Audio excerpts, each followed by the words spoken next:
The following podcast is provided by an approved senior care provider on the Answers for Elders radio network. And welcome back, everyone, to the Answers for Elders radio network. And I am here again in our final segment for today, but only 4 categories to start, or 3. Did we cover 3? We covered 3. We covered 3. Yeah. So we have 5 more to go next month. So you guys have to stay tuned.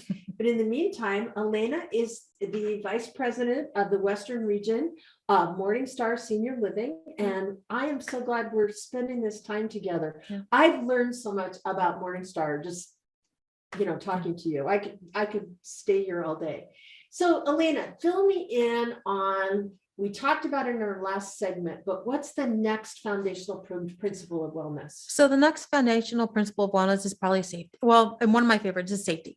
Okay. And safety. So safety is literally just what the word says. It's feeling safe in your environment, feeling cared for, taken care of, protected. It's being safe again in your environment, basically. So, so we're going to talk about safety today. Okay. And safety obviously is a big issue for seniors, right.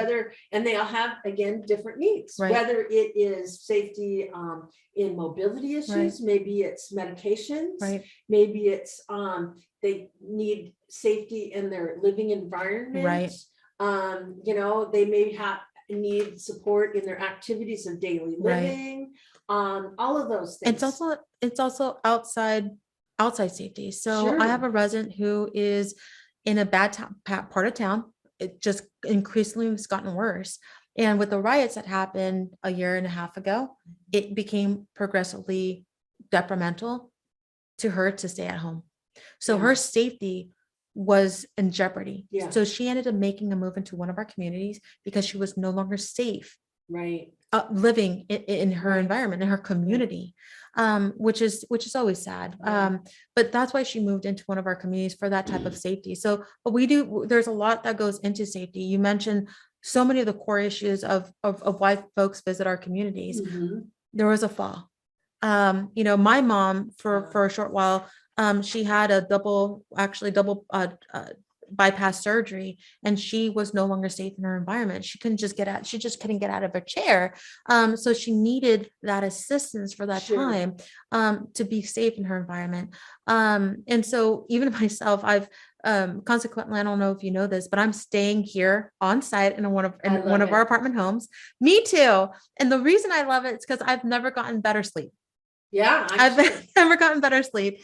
It feels like a warm blanket. I don't even know how to describe it. I've done this periodically through my 21 career in senior living. I remember my first time staying in a community was in Beverly Hills, and beautiful areas, Beverly Hills. Mm-hmm. But I was staying in one of the apartment homes when I was in there, and man, did I feel safe.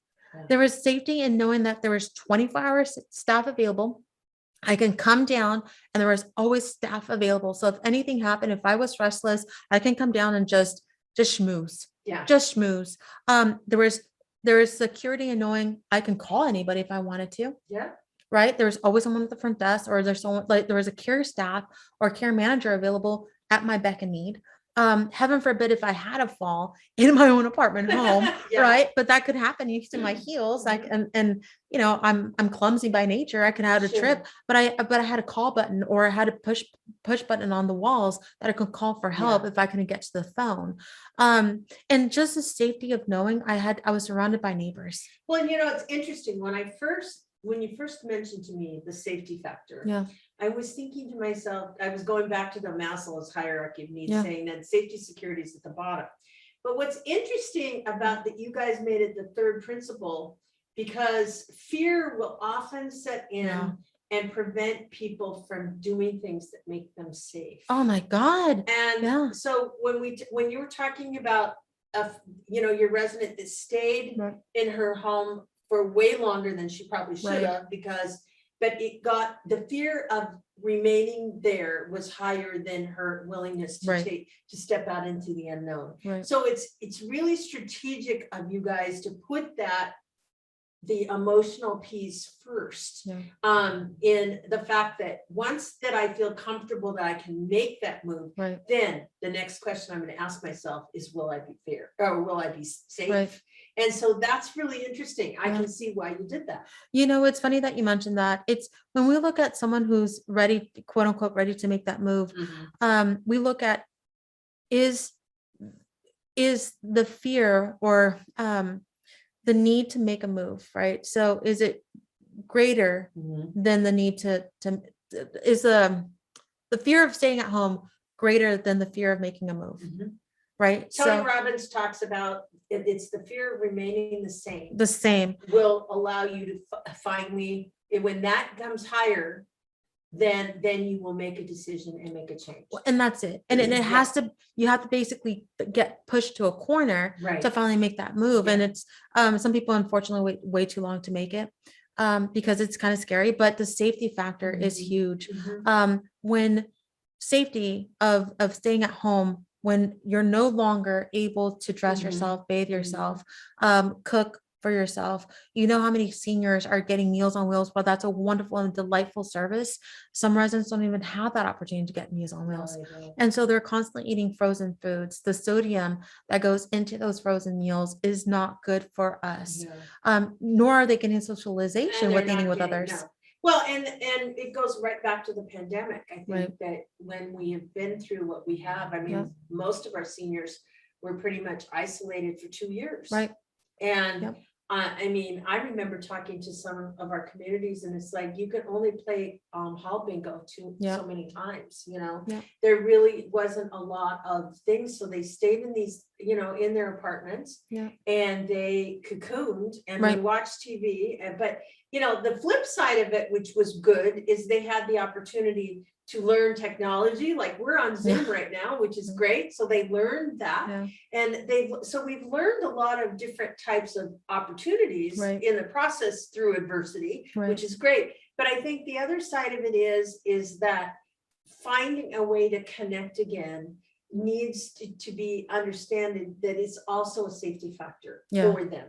And a lot, I know, you know, we're seeing so many more cases of like hoarding and situations in seniors' homes since they were locked up, you know, basically in quarantine. And depression, like you said, the hoarding, which becomes an environmental factor because now they're tripping and having more falls.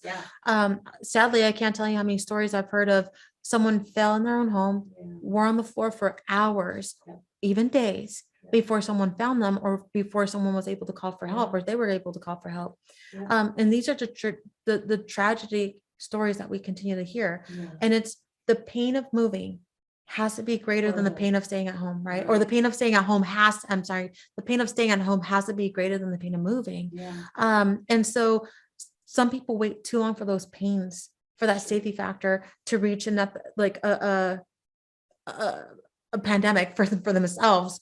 And so safety is key to our survival, is feeling safe, feeling well taken care of, you know, peace of mind for our families, knowing that so many of our families have not been able to take vacations because their families are not safe at home and they have to stay nearby because they're not safe. And so they push back their vacations. They push back the things that they were wanting to do. I can't remodel my house because if I do remodel my house, I don't have the time to take care of my mom or my dad.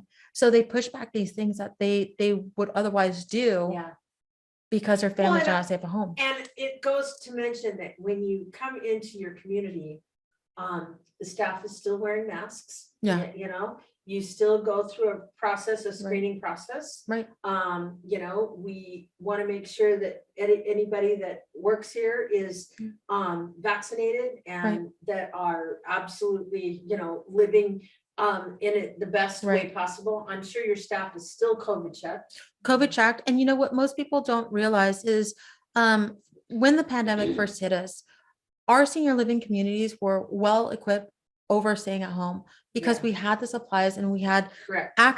direct access to some of our suppliers. Yeah. So from, believe it or not, toilet paper was a big one, It was but a we huge had a thing. surplus in our communities. But just the simple supplies that you don't even think about. And so even within our So now I know where to go when I need toilet exactly. paper. Just come to us. We Disaster. we have it, but we were well stocked because Yeah. we're well stocked for those emergencies, not even knowing so. And even now we're still well stocked. Yeah. And so there's a safety factor there too. Being able to survive even a fire, an earthquake, a pandemic. We're equipped here at our communities to be able to Sure. do so. Sure. And within the comforts of someone's home. Yeah. So while so many of our seniors and families were isolated from being able to go out, we still had dining programs, activities, and programs happening on a daily basis here in our communities. Yeah.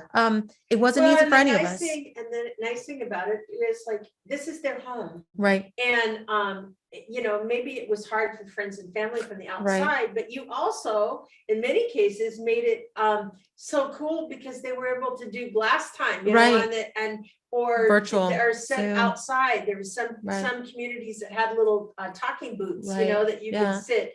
So there's all different types of ways in which you've done what you can to keep residents safe. Correct. And you still do. Right. And not to mention full staff nursing, medication, help, all of those things, and that helps seniors with their activities of And daily living, absolutely, bathing, dressing, etc. Absolutely. And by the grace of God, we've maintained and kept the majority of our staff members. And That's I do incredible. say it by the grace of God, while we continue to hire, as we continue to grow our communities, we've had staff. And so our residents have the security, like you mentioned, from our nursing care staff to our dining staff, our housekeeping staff, maintenance staff, and just our management staff, all available to support the overall wellness of our residents and family members. That's awesome. Yeah. Well, Elena, it has been just a total pleasure to have you with us this hour. And next month, I promise all of our listeners, we are going to tackle the rest of the 5 foundations of wellness. And certainly we're looking forward to working with you for many months to come, and other communities with MorningStar we're going to be talking with as well. And so we're so thrilled to be a part of your world. Thank you so much, Susan. And be well, everyone. Yes. And to each and every one of you this following week, make sure that you reach out to a loved one. Maybe you ask them, what's most important to you, mom or dad? How can I think about those 3 concepts that we talked about, whether it's environmental, whether it's emotional, or whether it's safety? Think about what's most important to them. And until next week, everyone, be good to each other. We at Answers for Elders thank you for listening. Did you know that you can discover hundreds of podcasts in our library on senior care? So visit our website and discover our decision guides that will help you also navigate decision making. Find us at answersforelders.com.